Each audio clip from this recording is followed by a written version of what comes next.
आम्ही शिवशक्ती गरणवन सोसायटीचे सदस्य आहोत।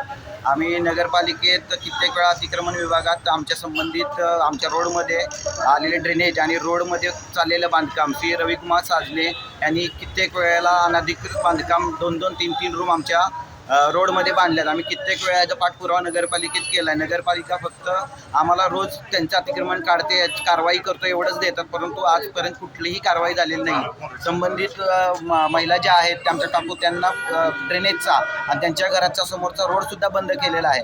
आम्ही कित्येक वेळा अर्ज दिलेत, नगरपालिकेत दिले, जिल्हाधिकारी कार्यालयात दिलेत। आम्ही या अतिक्रमण संबंधात करणार कोण, आमच्या पाठीशी कोण आहे? सरकारने याच्याबद्दल काहीतरी ठोस पाठपुरावा करावा, नगरपालिकेनं पाठपुरावा करावा आणि संबंधित माणसाचे अतिक्रमण त्वरित काढावे। दरवेळेला निवडणुका आणि सामाजिक कार्यक्रम ज्या वेळेला असतात त्यावेळेला हे बांधकाम संबंधित अधिकारी करतात।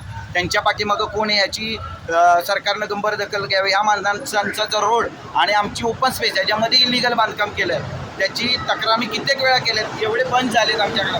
रितसर नगरपालिकेचे आणि जिल्हाधिकारी कार्यालयाचे एवढे बंद केलेत, पण कुठलाही संबंधित अधिकारी कारवाई याच्यावर करत नाही आहे। तरी आम्हाला याच्यावर काहीतरी ठोस पुरावा, काहीतरी कारवाई करून मिळावी ही विनंती। धन्यवाद।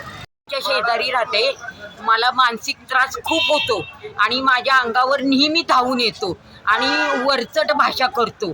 आम्हाला मानसिक त्रास भरपूर आहे, औषधं गोळ्या खाल्ल्याशिवाय जीवन जगत नाही। रात्री 11-12 वाजता सगळं करतो तो, गपचूप रात्रीची कामं करतो। आम्हाला रोड खुला करून देत नाही, काही नाही करत। ड्रेनेज बंद केलंय, सगळं तुंबवलंय। याच्यावर त्वरित कारवाई करावी, नाही तर मी आत्मधन करीन रॉकेल बसून। हा शेवटचा पर्याय मी आता केलेला आहे। बस हे शेवटचं साधन आहे चांगल्यापणानं।